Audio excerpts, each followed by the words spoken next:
Vítajte vo Všesvet podcaste. Rozhovory o všemožných miestach, všetečných ľuďoch a všelijakých nápadoch a plánoch, ako spoznať svet. Cestujte s nami každý útorok v spolupráci s denníkom SME.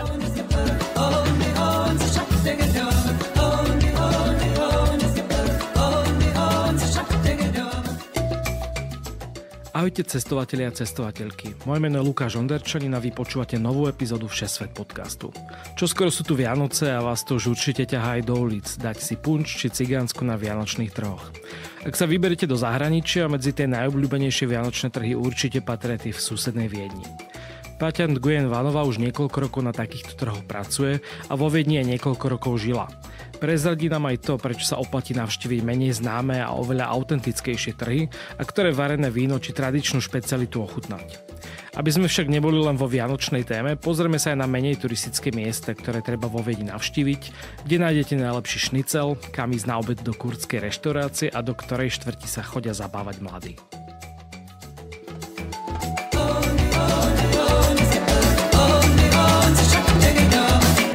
Ahoj Paťa, vítaj u nás vo Všesvet podcaste. Ahojte. Predstav sa nám troška, že čo robíš, kto si vlastne. Takže ja som Patricia Nguyen Vanová, som študentkou a zároveň aj matkou. Vo Viedni som začala teraz v októbri študovať magistrát na Business univerzite. Inak žijem na Slovensku. Žila som síce vo Viedni asi 4,5 roka, ale potom, ako som sa vrátila vlastne z môjho semestra v zahraničí z Ruska, tak som už nedostala naspäť môj job, lebo bola korona. Takže som vlastne musela odísť znovu domov. Ako sa vlastne dostala do Viedne? Si tam pôvodne pracovala alebo študovala teda? No, môj prvýkrát, keď som sa presťahovala do Viedne, som začala študovať bakalára na tejto Business univerzite. A potom som tam aj začala samozrejme pracovať, lebo je to náročné aj tam žiť. Je to veľmi drahé, takže som tam musela ísť pracovať. Takže som aj pracovala, aj študovala, potom som tam aj mala priateľa, ale už teda nie sme spolu a vlastne tam som u neho bývala v centre. A bolo to nejaké cieľenie, že ťa lákala Viedeň, že či už je to teda tá škola asi lepšej kvality ako u nás, alebo aj celkovo ťa to mesto lákalo, že chcela si tam žiť? Áno, to bolo tak, že ja som vlastne tu na Slovensku sa rozhodla na strednú školu ísť do Dubravky na Bilikovu, lebo som sa chcela učiť po nemecky a tam som vlastne mala ten môj prvý vzťah k nemčine a potom som sa rozhodla, že by som chcela po nemecky sa ísť aj učiť a vo Viedni sa mi veľmi páčilo. Vždycky, keď sme tam išli aj zo školy na nejaké výlety, tak Viedeň sa mi proste veľmi zapáčila, lebo je tam taká stará architektúra a mne sa to veľmi páči. Takže som vlastne sa rozhodla aj študovať do Viedne a tam som sa potom aj zapísala na tú školu a potom som sa tam aj presťahovala. Však Viedeň sa vlastne, nie že hovorí, ale myslím si, že už dlhodobo vedie v tých rebríčkoch, že miest, kde sa najlepšie žije na svete dokonca. Takže potvrdzuješ to, keď si tam žila? Áno, potvrdzujem. Ja to môžem len potvrdiť, akože ja mám na Viedeň len dobré skúsenosti. Dokonca by som sa tam chcela zasa o pol roka aj presťahovať znovu. To tam vyskúšať, ísť aj robiť. Akí sú Viedenčania ľudia? Lebo ja teda skôr zvyknem chodiť zase niekde tam na západ Rakúska, do Tyrolska a tam samozrejme takisto ako v každej krajine sú také predsudky, že tam tí namyslení Viedenčania a podobne, že ako sa ti tam vlastne žilo a máš tiež taký pocit, že akí sú tí typickí Viedenčania? No práve, že je to veľmi multikultúrne mesto, čiže človek tam stretne naozaj človeka z každého druhu a ja som napríklad mala vždycky len dobré spomienky na Viedeň a vždycky som stretla len dobrých ľudí. Neviem, že či ja mám to šťastie, lebo veľakrát som aj počula od ľudí, ktorí v Rakúsku žijú, sú Slováci, že Viedenčania sú takí namyslení, nedajú ti tú robotu, ale podľa mňa, keď sa človek snaží, veľa učí a vie po nemecky dobre rozprávať, no tak není problém. Čiže aj v robote, keď som došla, všetci boli milí, ochotní a priateľskí. Nikdy nebol problém, že by mi nejak závideli alebo že by mi nechceli pomôcť, že vždycky to bolo veľmi milé. Že nevnímajú napríklad, že Slováci, lebo predpokladám, že tam naozaj veľmi veľa Slovákov pracuje, že sú tam nejaké zásadné predsudky alebo podobne. Nie, ja som ich takto vôbec nevnímala. Aj na škole oni práve, že veľmi podporujú tento multikulturalizmus a zmedzinárodňovanie, čiže oni boli vždycky šťastní, keď som vlastne vedela dobre po nemecky rozprávať, lebo akože rozprávam plynule, tak vždycky ma aj pochválili, že jak super rozprávam, no takže veľmi mám akože dobré skúsenosti. Akurát, že oni sú celkovo sú taký národ, že oni sú takí dosť individualisti, čiže ľudia nepoznajú svojich susedov, ani tie rodiny sa nestretávajú až tak často, keď človek žije vo Viedni, že naozaj len k tým najväčším sviatkom sa stretávajú, čo pre mňa napríklad nie je také normálne, lebo ja mám na Slovensku veľmi dobrú rodinu, pevnú, že sa stretávame každý víkend, čo pre mňa teda bolo také iné vo Viedni. Čo máš na Viedni najradšej aj teraz spätne, keď sa tam vlastne v podstate pravidelne vraciaš, že keď tam už priamo, že úplne nežiješ? No najradšej mám teda nemčinu, lebo milujem jazyky a nemčina je môj najobľúbenejší jazyk. A dá sa tam akože, je to v pohode dnes aj s angličtinou? Alebo vieš to nejako posúdiť, že akože keď tam príjem ja, ktorý neviem po nemecky, tak asi dá sa. Je to v pohode. Musím povedať, že keď to porovnám so Slovenskom, tak aj väčšina starých ľudí rozpráva po anglicky. Že aj dôchodcovia, aj ľudia na úradoch v pohode po anglicky rozprávajú. Dokonca sa mi je stalo, že čo napríklad ja moc nemusím, je, že ľudia tam chodia. Napríklad z Turecka som stretla ľudí, ktorí tam žijú fakt, že 25 rokov. A na úrad práce došli vždycky s nejakým prekladateľom a pritom akože dostávajú peniaze od štátu, ale nechcú sa integrovať jazykom, lebo vlastne tam v niektorých častiach Viedne bývajú len napríklad Turci alebo nejaké iné národnosti. Aj v tých obchodoch vôbec potom nepotrebuješ vlastne nemčinu. Takže dá sa s angličtinou určite a v niektorých branžach sa používa len angličtina. Čiže to je v pohode. A som ťa vlastne preušil, že čo máš okrem teda nemčiny najradšej na tej Viedni? Aj ja milujem Viedeň ako mesto, lebo má krásnu architektúru, sú tam krásne budovy. Milujem tú ich bicyklovú kultúru. Ja som tam stále chodila na bicykli, nikdy som sa tam nebala byť v strede cesty, že naozaj sú tam tí vodiči ohľaduplnejší. A nebolo by tam také povstanie, ako tu, keď sa zobral jeden prúh na nábreží, hej? Áno. Tam práve, že tí bicyklisti a tí chodci sú vlastne na tom najvyššom mieste v celej dopravnej premávke, takže aj to mám veľmi rada, že som tam vlastne nikdy, ja som si teraz vodiček vlastne spravila, keď som dostala znovu na Slovensko. Že som to dovtedy ani nepotrebovala, dá sa tam aj veľmi dobre dostať do Viedne, takže aj tam vo Viedni vlastne funguje to metro, takže človek je tam do pol hodiny všade.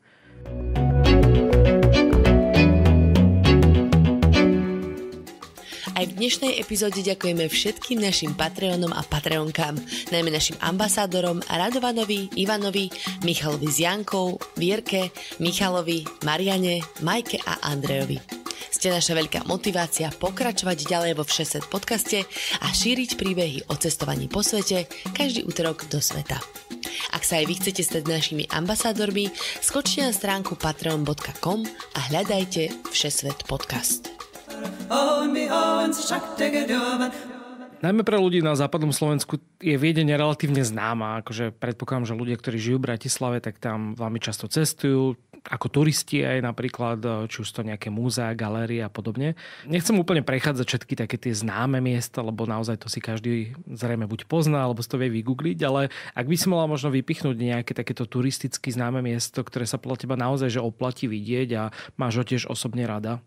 No ja som najčastejšie chodievala na Schönbrunn, lebo tam sa dá výjsť hore na Gloriet. Tam vlastne máš krásny výhľad na Viedeň. Je to aj taká trošku malá turistika, čiže je to veľmi pekné, tie parky tam aj spravené. Čiže tam som to mala asi najradšej. Do mesta som moc nechodila ako do prvého Becirku, tam čo je Stephansplatz, Radhausplatz, to tam bolo strašne veľa ľudí. Ak už spomínaš ten Schönbrunn, tak moja babka to vždy pozerávala také tie koncerty, čo tam bývajú klasické hudby, čo sú celkom pravidelne. A raz ročne tam býva jeden, čo je zadarmo, tak pre všetkých, tak som našiel, že teda budúci rok to bude 7. júna. Ak by ste teda niekto chceli ísť na ten Sommernachts koncert, sa to volá teda. Hej. A videl som, že presne tam si akože mladí ľudia donesú fľašu vína, rozvalia sa na tej lúke s výhľadom na Schönbrunn a tam dole teda je niekde ten orchester, takže to môže byť tiež celkom zaujímavé. Áno. Aj keď teda neviem, nakoľko si fanúšičke klasickej hudby. No, klasickú hudbu mám rada, ale teda nechodím na koncerty. Mne vždycky sestra hrávala na klavíri doma, takže preto mám rada. To stačilo. Presne tak. No, ale inak iné miesta, ktoré by som ešte mohla vystihnúť, sú napríklad Schafberg, lebo to je veľmi krásne na prechádzky, že tiež je to v podstate taký malý kúsok lesa vo Viedni. A tam sú aj detské ihriska, keby tam chceli ísť niekto vlastne s deťmi. A dá sa tam potom prejsť do Neuwaldeck, čo je tiež veľmi pekné miesto. To sú také prírodné, viac menej pamiatky alebo miesta. A chodívaš niekedy do nejakých múzeí? Lebo predsa len Viedeň je akože známa tým, že má naozaj veľa aj umenia a rôznych múzeí. Bola som v Mumoku. V Mumoku som veľmi často využívala, lebo do 19 rokov si mal vstupné zadarmo. To je Modern Art? Áno, Múzeum moderného umenia vlastne. A ten sa nachádza v Múzeum Skvatia. To je taká časť Viedne, kde je viac takýchto inštitúcií na jednom mieste. A tam som asi 500 metrov odtiaľ bývala, tak tam sme veľmi často chodili aj do toho múzea. Tam je hneď oproti Leopold múzeum, tam boli všelijaké tieto výstavy Klinta, Picassa a kohokoľvek iného. To je taký dvor viac menej, tak tam sú vždycky také sedačky a tam cez leto býva tiež veľakrát nejaká hudba. Človek si tam môže zobrať víno, lebo normálne je zakázané piť na verejnosti, ale toto nie je verejné priestranstvo, to niekomu patrí, takže tam vlastne môže človek si zobrať víno a kľudne sa tam posadiť na sedačky s ľuďmi a počúvať hudbu. Takže to je veľmi pekné miesto cez leto. A oproti vlastne asi nie až tak ďaleko je aj tá Albertina Modern. Áno, tá je tuším v meste, tá je v prvom becirku. To je možno 10 minút pešo, takže... Lebo tam som vlastne teraz naposledy, keď som bol na takom krátkom jednodňovom výlete, tak presne sme išli s kamoškou pozrieť Albertinu. Najskôr teda tú modernú, lebo ona má 2 budovy, kde je akože moderné umenie, ale vtedy tam bol aj Picasso, ale aj fotografie, rôzne akože fotoreportéri známi a podobne. A potom je tá tradičná Albertina, kde je impresionizmus. Teraz som videl, že tam napríklad je výstava Michelangelo a takéto možno tradičnejšie umenie. Takže určite to teda tiež odporúčam, akože ak máte radi galérie a obrazy, tak je to super. A lístok, ak navštívite obidve tie múzea, aj tú modern, aj tú klasickú Albertinu, tak stojí 25 € do oboch. Samostatne to je v podstate drahšie, lebo to stojí 19 a 15, takže určite sa to oplatí kúpiť spolu a taký aj celý jeden deň sa tam podľa mňa dá stráviť a medzi tým odbehnúť niekde na nejaké trhy sa najesť. Áno, to by som ešte inak dodala, že vo Viedni tým, že je tam toľko múzeí, galérií, tak vždycky je veľmi výhodné si pozrieť ročné vstupenky. Napríklad pre ľudí, ktorí teda majú veľmi radi kultúru a chodia naozaj že do múzeí do Viedni. Ja mám najlepšiu kamošku, čo žije vo Viedni. Ona svojej mame kupuje každý rok ročnú vstupenku do viacerých múzeí. Dokonca existuje aj Kultúrpas, že fakt to nestojí veľa. Je to okolo nejakých 100 € a vlastne človek môže ísť do 7 múzeí, kedykoľvek ho napadne za celý rok. A to je super. Keď to zoberiem vlastne, že jedno múzeum stojí 25 alebo 2 teda, tak naozaj sa to oplatí. No. Je ešte nejaké miesto, možno v tom centre, ktoré by si odporúčala? Takže na návštevu, keď niekto napríklad prvýkrát vo Viedni? Tak podľa toho, čo človek má rád, ja som hneď vedľa Pratru žila aj, tam je to v podstate taký lunapark. Tam som si to tiež viackrát užila s kamošmi, že človek sa tam naozaj vie dobre aj najesť, aj ísť na tie kolotoče. Sú tam kolotoče aj pre dospelých, aj pre deti. Čiže tam je to také zábavné dosť. Iné miesta, kde sme napríklad s kamošmi často chodili, že cez leto, tak je Donau kanál. To je vlastne ten kanál, čo ide po centre. A tam sa vlastne človek len tak usadí niekde pri kanáli a tam môžeš tiež zasa len sa stretnúť s kamošmi a sú tam všelijakí uliční umelci. Takže to bola tiež vždycky sranda. A je tam ešte niekde miesto, ja som tam už bol dávnejšie, je tam taký Blšák, neviem, či to je ten Naxmarkt, ale podľa mňa... Ten Našmarkt, hej. Našmarkt je ono? Áno. Ten je tiež veľmi zaujímavý, lebo tam je to taký blší trh, plus teda ďalej, keď ideš, tak tam máš všelijaké také reštaurácie, plus si môžeš kúpiť všelijaké jedlá, alebo zeleninu, ovocie, mäso a majú tam veľmi dobrý humus. Presne ten som tam mal, keď sme tam boli. Alebo falafel. Takže tam tiež, a hneď vedľa vlastne máš ulicu Rechte Winzeile, no lebo to je vlastne medzi pravou a ľavou Winzeile a tam na tej Rechte Winzeile máš zasa veľmi veľa čínskych reštaurácií, azijských reštaurácií a tiež takých veľmi autentických a tiež takéto čínske obchody so čínskymi potravinami, takže dá sa ísť aj tam. Máš nejakú obľúbenú štvrť, ktorá je taká, že hip teraz, akože moderná? Predpokladám, že sa to aj postupne mení, že niektoré štvrte, aj tí miestni troška si odchádzajú úplne z toho akože historického centra. Áno, no v tom prvom becirku, to je to najstaršie mesto, tam je to v podstate nezaplatiteľné žiť. Čiže tam je to väčšinou iba o tých turistoch, ale potom vlastne taký cool becir, kde som ja aj bývala, bol ten 7. a to je hneď vedľa Mariahilferstraße. Tam ten 5., 6., 7., 8. tie boli veľmi také hipsterské a pre študentov a pre mladých. Tak tam je veľa aj lokálov, barov, veľa reštaurácií, no tak tam som vlastne stále, my sme v podstate stále boli tam. Mladí ľudia, čo prichádzajú žiť do Viedne, väčšinou idú žiť do týchto 4 bezcirkov, lebo to v podstate to spája presne to úplné centrum s tými odľahlejšími časťami a stále tam v podstate máš čo robiť. A nie je to nejaké extrémne, teda ja keď si predstavím tú Mariahilferstraße, tak si poviem, že to je asi najdrahšia časť celej Viedne, ale nie, to je Štefansplatz. Okay. Alebo potom v 19. bezcirku. Tam je ešte drahší. Tam, kde sú všetky veľvyslanectvá.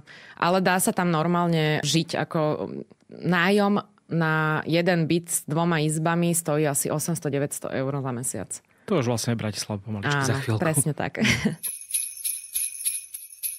Poďme na tie Vianoce, keďže teda sa blížia Vianočné sviatky a ty si predpokladám, že trávila tú predvianočnú atmosféru práve vo Viedni, takže aké to tam je? Bez ohľadu možno na tie vianočné trhy, ale dýcha Viedeň Vianocami? Áno, tak tam vždy začínajú v polke novembra tie vianočné trhy, aj všetky tie svetielka, aj všetky tie dekorácie na ulice. Milujem vianočnú atmosféru vo Viedni, čo mi vždycky chýbalo, bol sneh. Ale tento rok teda napadalo dosť aj vo Viedni, čo som tam bola minulý týždeň. Takže konečne som mala tú veľmi vianočnú atmosféru a samozrejme zrazu prišlo do Viedne strašne veľa ľudí a každý víkend na Mariahilferstraße bolo narváno. Nedalo sa tady ani prejsť. Takže určite Vianoce vo Viedni sú veľmi krásne. Je to asi vlastne presne také jedno z miest, kde ľudia aj podľa mňa, že z Ameriky som videl, že cestujú, že si akože vytipujú aj že Viedeň, Praha, Krakov a podobne. Takže naozaj predpokladám, že na tie vianočné trhy tam chodia tí zahraniční turisti viac ako tí domáci. Áno, veľmi veľa je tam turistov. Ja som nikdy ani nechodila na tie trhy, ktoré sú viac menej také turistické na Štefansplatzi alebo Rathausplatz alebo Belvedere. Tak tam je to vždycky preplnené turistami. Že sú tam aj také autentickejšie trhy, ktoré viac navštevujú aj tí domáci, tí Viedenčania a viac ako turisti. Ako si sa vlastne ty dostala k tomu, že pracuješ, alebo teda pracovala si teraz? Pracujem. Pracuješ na tých vianočných trhoch a čo tam vlastne robíš? No, ja som kedysi, keď som tam začínala žiť, začala robiť v jednej reštike, v kurdskej reštaurácii. A vlastne tá moja šéfka mala vždycky stánok tam hneď vedľa na trhoch. Tak ona ma poprosila, lebo že sa jej páči, ak robím v reštike, no takže že by som jej pomáhala, vlastne ona predáva punč a víno. Tak som povedala, že áno a teraz je to 4. rok, čo tam robím už. Aké sú to trhy? Kde ich vlastne nájdeme, keď vravíš, že to sú také tie troška viac autentické? Áno, volajú sa Weihnachtsmarkt am Spittelberg. Spittelberg to je taká časť medzi týmto Muzeumskvartier, čo som spomínala, a Mariahilferstraße. Čiže je to tiež centrálne položené. Sú to len nejaké 3-4 uličky, takže sú veľmi malé tie trhy, ale sú veľmi autentické. Je tam veľmi príjemná vianočná atmosféra, lebo to tam nie je ani také preplnené, ani nie je to tam preplnené turistami. A dá sa tam aj dobre najesť a je to aj teda výrazne lacnejšie ako ostatné trhy. A je to stále centre mesta. Mňa celkom prekvapilo možno, aj keď ideš pre ten Rathaus, pre tú radnicu, čo sú také tie najznámejšie asi, že aj keď to porovnám napríklad s Bratislavou, tak tam nie je až tak veľa možností, že nájsť sa. Že nejdeš tam asi úplne kvôli tomu, že okrem nejakého vrstu a teda vína je to skôr o tých suveníroch a možno nejakých sladkostiach, ale áno. Nie je to také, že asi tam ideš jesť. Že tu v Bratislave mám pocit, že skoro sú už iba stánky s jedlom. Už iba stánky s jedlom, hej. Myslím, že tiež to má svoje dôvody, lebo sa na tom najviac zarába. Ale teda, hej, viedenské trhy v podstate nie sú o tom, že tam prídeš a tam na teba sa navalí ten vzduch toho jedla a tie chute. Je tam veľa týchto homemade vecí a všelijaké maste a všelijaké svetielka si tam môžeš kúpiť. Fakt, že veľa vyrezaných vecí z dreva alebo že sú tie trhy také rôznorodejšie, že viac menej na to jedlo, tak tam nemáš nejaké tie cigánske, alebo čo, sú tam stále tieto klobásy a vuršty v podstate, ktoré si najviac ľudia kupujú. Samozrejme, máš tam aj jedlo, ale máš tam aj všelijaké ostatné veci. Možno každý 5., 6. stánok je niečo s punčom alebo s jedlom.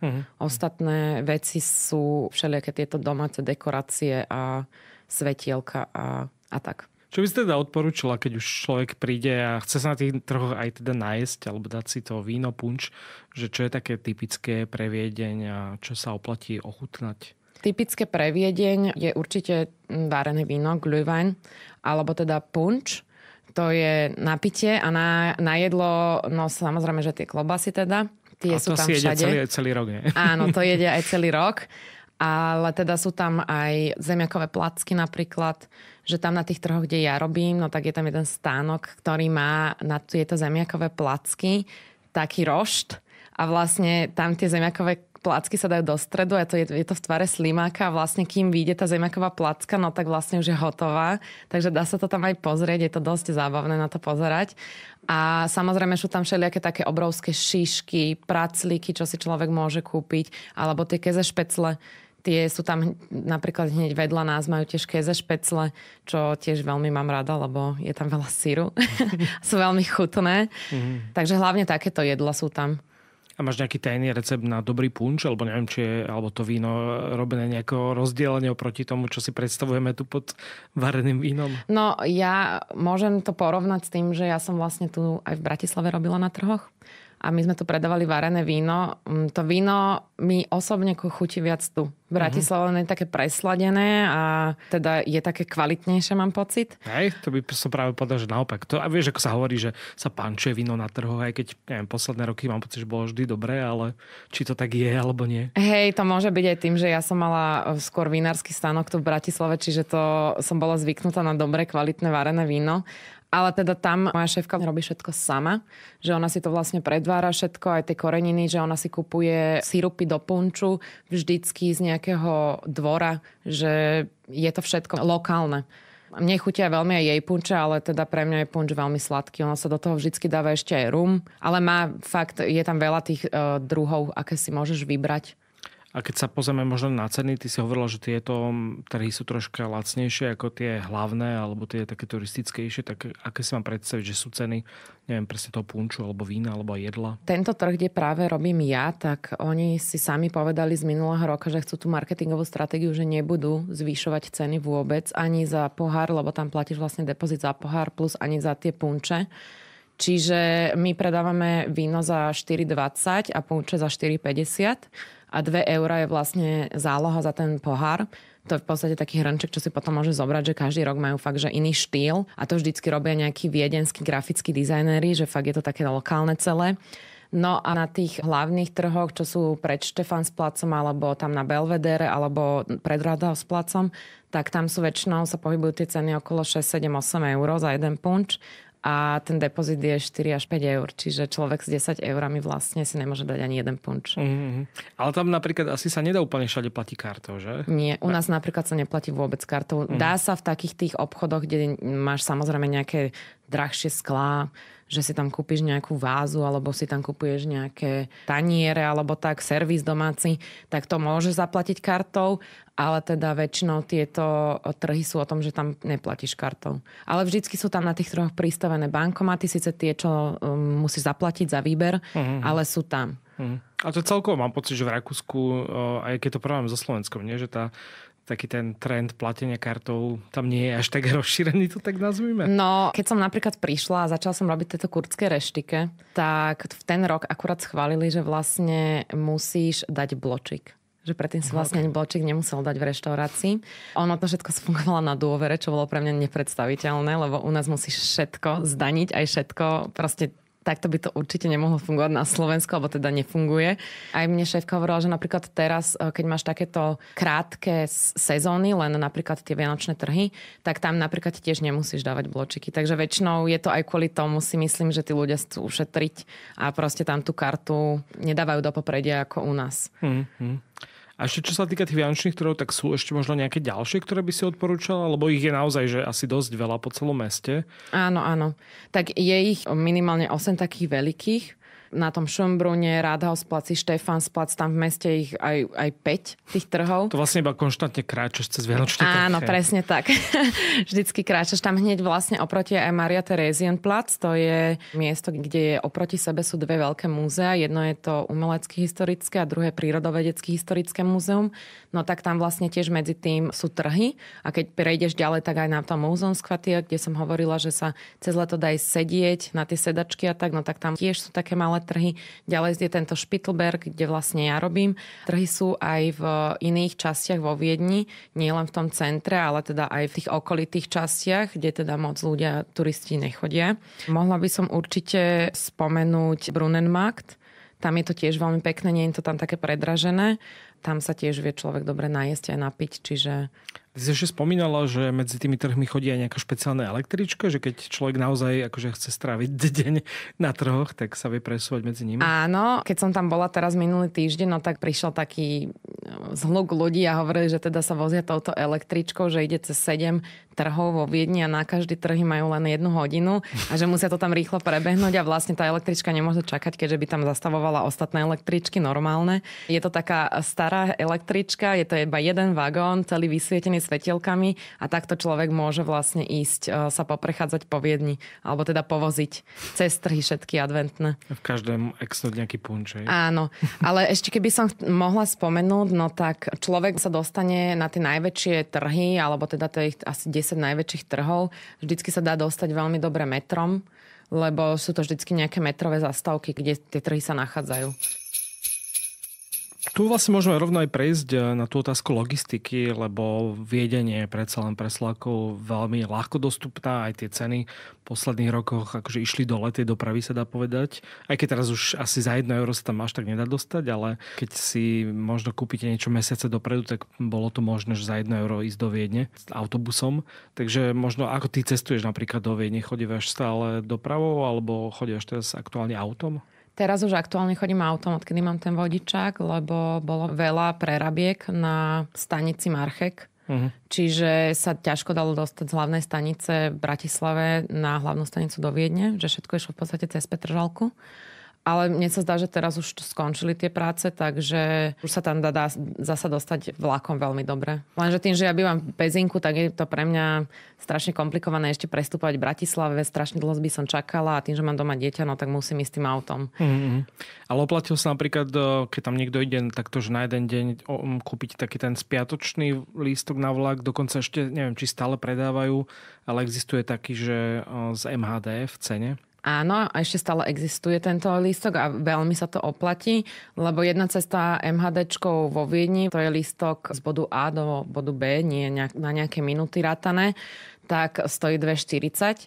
Čiže tam sa určite, keď človek ide navštíviť viacero tých trhov, tak sa určite oplatí kúpiť si ten lístok s MHDčkou. Alebo potom kúpiť si 24-hodinový lístok po Viedni, lebo ten stojí nejakých 7,80 €, tuším. Takže sa to oplatí už hneď po 3 jazdách. Ak chcem ísť autom, tak kde sa dá nejako možno, neviem, lacnejšie alebo zadarmo dokonca zaparkovať? Sú aj také miesta vo Viedni? No, vo Viedni pred rokom a pol v podstate stanovili, že už neexistuje parkovanie zadarmo. Čiže... A nejaké veľké záchytné parkoviská, hej? Sú záchytné parkoviska, lenže človek, ktorý vlastne parkuje na ulici, no cez víkend je to tak, že cez víkend zaparkujem zadarmo, lebo cez víkend sa neplatí parkovné. Čiže môžem dojsť a zaparkovať na ulici s tým, že sa nemusím o nič starať. Ale potom cez týždeň vlastne už sa to spoplatňuje a stojí to nejakých 2,50 € na hodinu. Čiže ja keď tam chodím, no tak väčšinou chodím na záchytné parkovisko, buď na Erdbergu, alebo na Donaustadtbrücke, podľa toho, či potrebujem U2 ako líniu, alebo U3. U3 v podstate ide aj rovno do centra. Čiže väčšinou pre ľudí, ktorí chcú ísť aj na tie trhy, je asi ten Erdberg najlepšia varianta, lebo je to taký 8-poschodový parkovací dom a stojí to 4,10 € na 24 hodín, čiže je to fakt jak zadarmo. Okay. A odtiaľ v podstate má človek, to je hneď na zastávke, čiže len zíde dole z toho parkovacieho miesta a je vlastne už hneď v úbane. Sa to veľmi oplatí. Ale nezabudnite, že vám treba teda buď diaľničnú známku, alebo to obchádzať po nejakých tých lokálnych cestách cez Hamburg a podobne. Neviem, či sa až do Viedne dá dostať, aby si sa vyhla diaľnici. Dá sa ísť cez Starú do Viedne, potom človek príde pri prístave a už je vlastne vo Viedni. Ale teda dá sa aj kúpiť, tuším, 10-dňová diaľničná známka za 10 €, tuším. Som minule kupovala, no takže to sa tiež dá v pohode vybaviť. Ale akože tá doprava asi, keď tam idete na výlet, tak zase môžete si aspoň dať to varené víno. Áno, a to čo vlastne, keď človek chce ísť, že je z Bratislavy napríklad, tak každú hodinu chodia vlaky z hlavnej stanice, tuším o 37 odchádzajú, z Petržalky o 15 každú hodinu, čiže dá sa dopraviť aj takto. A autobusy v podstate každý 20 minút mám pocit, že... Áno, aj autobusy. Na autobusy som moc nechodila, lebo to je zdĺhavejšie ako ten vlak. Ty si hovorila na začiatku, že si sa tam dosť presúvala na bicykli, takže sú tam napríklad nejaké zdieľané bajky a je to spôsob, akým sa viem prepravať po Viedni, že viem si tam požičať bicykel a... Áno. Sú tam tie city bajky. Keď som tam presťahovala, najprv som nemala bicykel, čiže ja som stále používala tieto city bajky a to platíš vlastne euro na rok. A máš asi hodinu jazdenia zadarmo. Potom sme vždycky, keď sme potrebovali viac, sme to odparkovali, počkali 10 minút a potom znovu môžeš si zobrať na hodinu zadarmo, čiže v podstate sa za euro na rok prepravuješ zadarmo po celej Viedni, kde sú fakt urobené dobre všetky trasy na bicykle. A dokonca sú tam aj, že šerované auta si môžeš dať, alebo tieto kolobežky, to tam už teda je dlhšie. Takže tak sa dá tiež prepravovať aj tými kolobežkami alebo tými autami. Ak by som sa chcel napríklad vo Viedne ubytovať ako turista, tak je nejaká štvrť, ktorú by si možno odporúčala, že presne nie je to úplne to najviac predražené, ale je to, že teraz hip, je tam akože dobrá atmosféra, bezpečne a podobne? Ja by som odporúčala ísť sa ubytovať do toho 5., 6., 7., 8. becírku, kde má človek dobrú možnosť aj na tú všetku hromadnú dopravu. Podľa mňa to tam nie je až tak predražené, ako je to napríklad v tom úplnom centre. No samozrejme sa tam dá ísť ubytovať cez Airbnbčko napríklad, alebo existuje ten couchsurfing, že to využívajú Viedenčania, čiže v podstate zadarmo ideš spať niekomu, kto možno ešte aj z Viedne, čiže ti môže v podstate ukázať všetky tie lokálne dobré miesta. Odporúčala by som v týchto častiach sa ubytovať, aby človek mal tú atmosféru mesta na dlani dole v uliciach.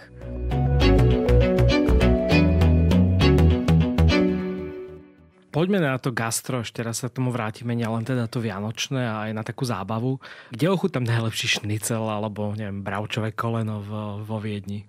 No ja keď som začínala žiť vo Viedni, tak som chodila robiť do Schweizerhausu, čo asi veľa našich posluchačov pozná, lebo je to asi na jedna z najznámejších reštaurácií v celej Viedni. Je to v Prátri, čiže rovno tam má človek na ruke aj ten zábavný park. A tam vlastne všetci chodia na to bravčové koleno. Majú tam výborné pivo, čapujú tam Budweiser. Je to vlastne, patrí to rodine Kolárik, čo je vlastne česká rodina. Ale už to tam majú vyše 100 rokov a stále si to v podstate tradujú a z generácie na generáciu to dostávajú. Tam to bol pre mňa naozaj zážitok, lebo to je naozaj obrovská reštaurácia. Robí tam asi 50 čašníkov, je to otvorené od marca do októbra, že majú vlastne pol roka zavreté. A to pivo sa tam čapuje aj na výrobnom páse, človek si to môže natočiť, robí tam asi 10 ľudí za barom a čapujú to pivo na 4 krát a vlastne potom ho hneď dávajú tým zákazníkom. A jeden čašník tam musí odniesť vlastne 40 tých kríglov, to je to veľké pivo, na jednej ruke, na jednom ramene. A to je vlastne aj tvoje interview v tej reštike, lebo som sa pýtala, že či vôbec je možné, že žena by vykonávala túto robotu, lebo boli tam iba mužskí čašníci a povedali mi, že áno, že oni berú aj ženy, ale v podstate tie ženy nevedia nosiť 40 kríglov na jednej ruke, lebo je to strašne ťažké. Čiže tam by som sa išla určite pozrieť. Je to tam veľmi... A odnesla si teda? Ja som tam odpratávala stoly. čiže ja som tam pomáhala tým čašníkom, nech tam nemajú toľko roboty, lebo tam je fakt cez tieto sezóny, keď to je otvorené od toho marca do októbra, no tak je tam každý deň strašne veľa ľudí. Sú nejaké veci, ktoré ohľadom teda napríklad tých šniclov, je to ten typický viedenský telací rezeň vždy? Neviem, či si ľudia, akože, aby som si nevypýtal niečo zlé a Rakúšania sa neurazili, že... Áno, to človek musí dávať pozor, lebo ten vínošnicl ako viedenský šnicel je v podstate ako patent, čiže viedenský šnicel musí byť telací. Ten telací je vlastne ako ten originálny, ale veľa reštaurácií ho nemá originálny, preto tam vždy v zátvorke musia napísať, z akého mesa to je, lebo ten telací dostaneš len v pár tých reštauráciách, ale napríklad v tom Schweizerhause majú aj telací. A teda so zemiakovým šalátom si ho dáš kyslým s cibulkou. Bez majonézy teda. Áno, bez majonézy, nejak ten náš šalát. A aké sú ešte možno potom ďalšie také typické viedenské špeciality? Napríklad je aj Tafelspitz, to je hovedzia roštenka v podstate. Alebo tie käsešpecle sú výborné, tie sú v podstate aj pre vegetariánov. Alebo teda tie klobasy. Tie napríklad sme jedli stále.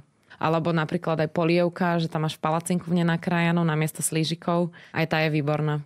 A čo sa týka dezertov, ja som si teraz spomenul ten Kaiserschmarrn, čo je vlastne taký trhanec. Áno, trhanec. Cisársky trhanec. Aj ten je výborný. Ten som dokonca minule robila aj doma, som ho skúšala. Tak on to asi nie je až tak zložité, nie? Nie. Je to len cesto, ktoré v podstate potrháš potom v tej panvici a dáš tam k tomu nejaký džem a smotanu. Takže je to veľmi chutné.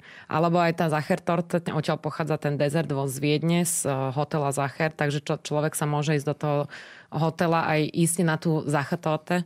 A čo ešte je také viedenské, je napríklad vína melange, to je káva, tu najviac zbožňujem, je to v podstate jak kapučino, podobné ako kapučino, ale teda je to melange.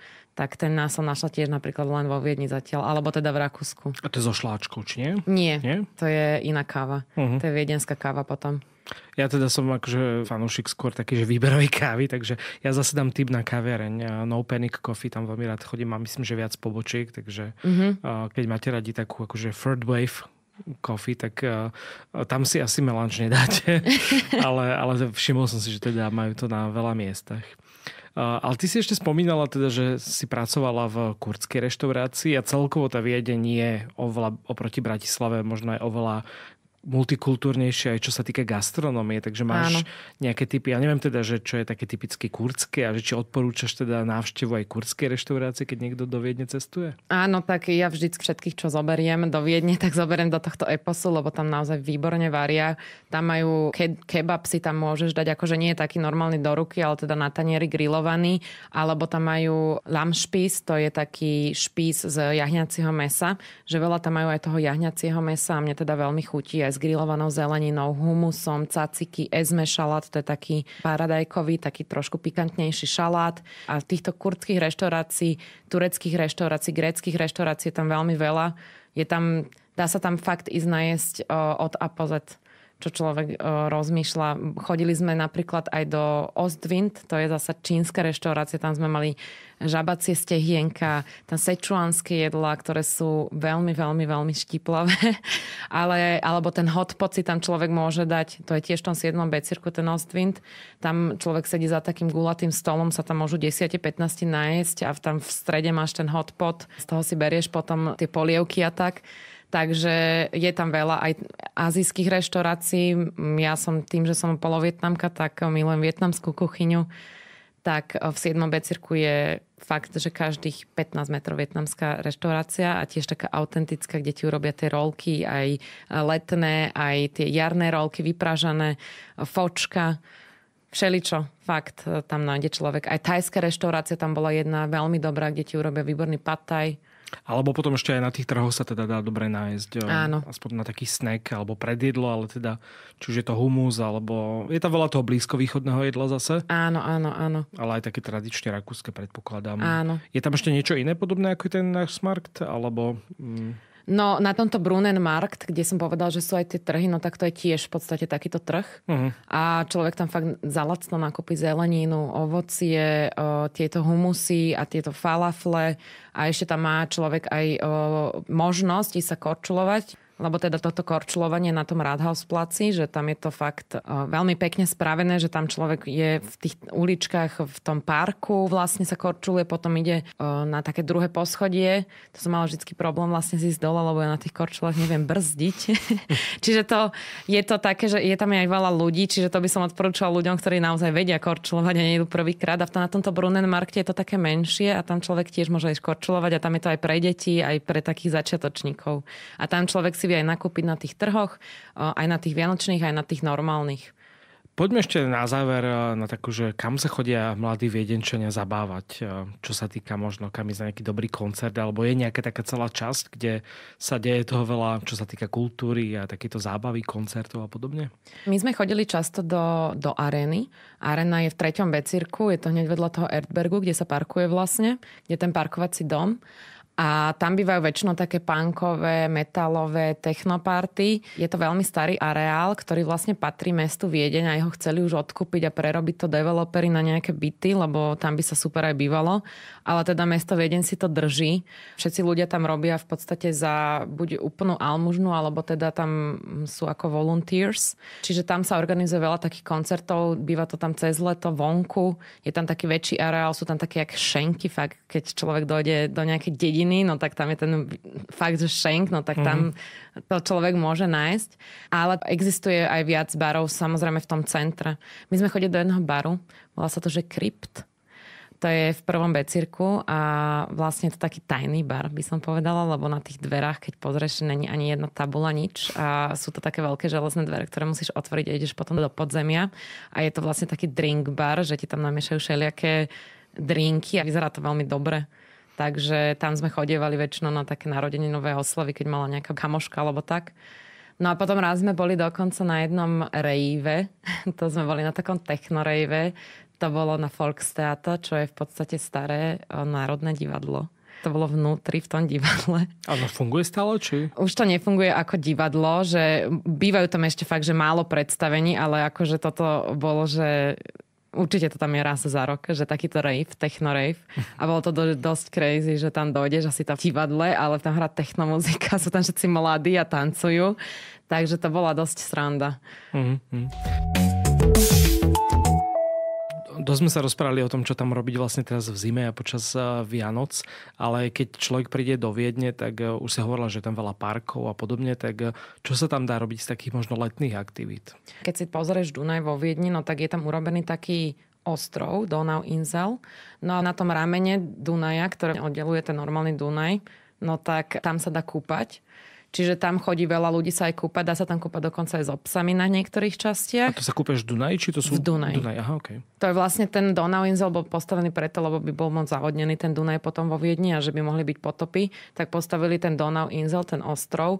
Je tam veľa takých ako keby chatiek, že ľudia tam normálne chodia akože z mesta. Tam majú chatky a tam chodia na celé víkendy alebo na celé týždne cez leto.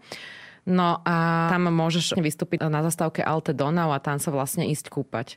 Alebo ešte potom existuje, a tam sa dá aj padlovať, potom dá sa tam prenajať kajak. No je to tak, jak v Prahe. My sme tam tiež boli padlovať.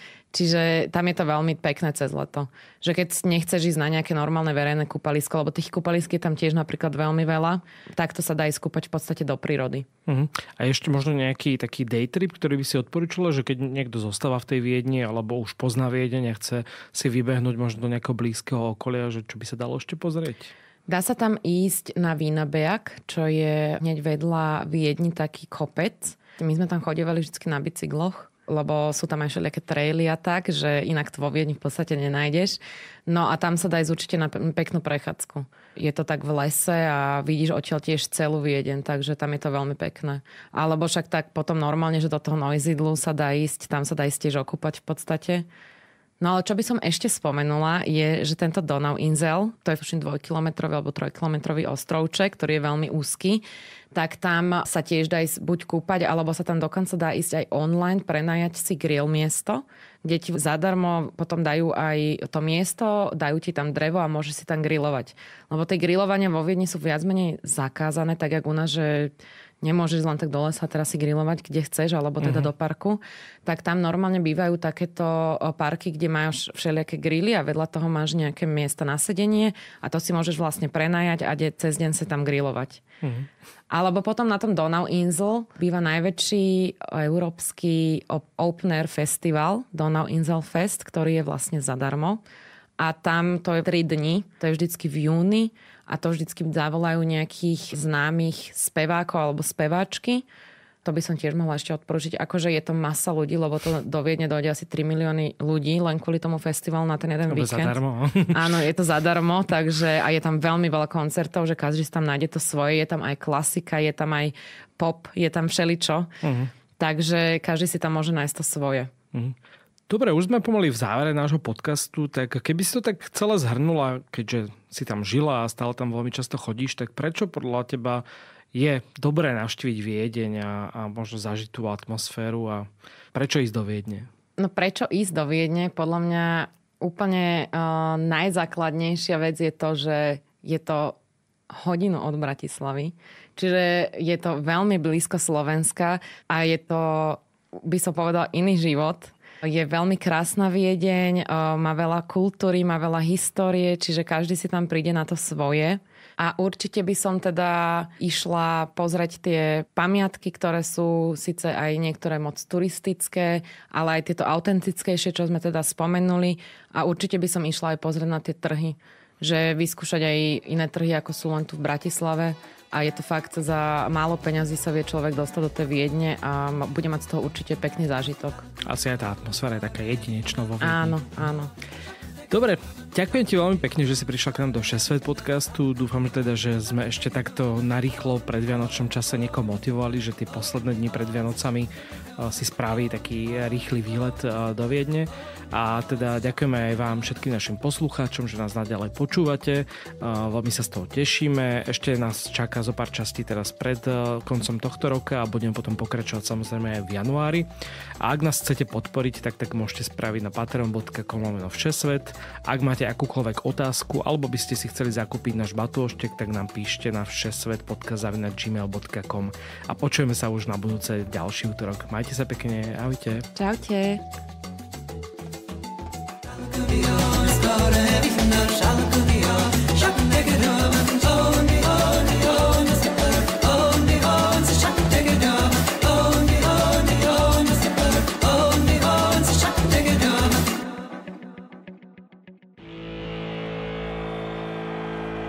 Nemáte čas hľadať správy na rôznych športových weboch, ale chcete každý deň vedieť, čo dôležité sa v športovom svete odohralo? Potom sme tu pre vás. Každé ráno si cestou do školy, do práce alebo len k rannej káve pustíte podcast Sportnet noviniek, ranný športový podcast portálu sportnet.sk. Namixujeme v ňom všetko podstatné, čo sa za uplynulé hodiny stalo na svetovej i domácej športovej scéne. Najdôležitejšie udalosti z futbalu, hokeja, tenisu, lyžovania či basketbalu a ďalších športov.